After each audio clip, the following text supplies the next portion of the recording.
So another video in our adult series is highlighting that interest and importance of routine and changes and transitions. So you might recognise that someone that you live with or someone that you work with likes to keep the same routine, and we all do to a certain extent, but for someone with a sensory processing difficulty, that might be their way of managing, of regulating their own sensory input so that they don't become overwhelmed, so that they don't go into a sensory overload and a need of shutdown and a primitive let me protect myself mode.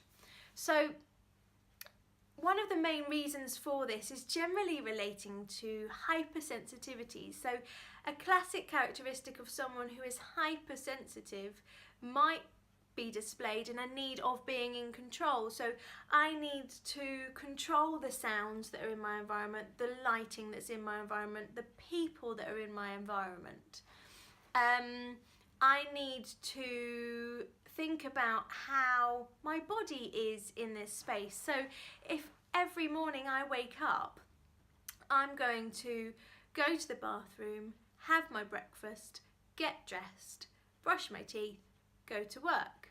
That routine is exactly the same. If something pops up that's different in that way, it could be relating to any of my sensory systems. It could be that I burnt my toast, so the smell and the taste is still lingering, and that's just put me in a bad mood. But for some people with the processing difficulty, that will overwhelm that low threshold. That's just too much of a change, too much sensations, that's going to be difficult for them to be able to then regulate themselves for that day. It could be relating to our sense of movement. So how do you do a particular activity? How do you feel comfortable sitting in your seat or travelling to work? Maybe one day you're on the bus standing up and another day you're sitting down. Some people might feel more travel sick if they're standing up. Some people therefore have to sit down.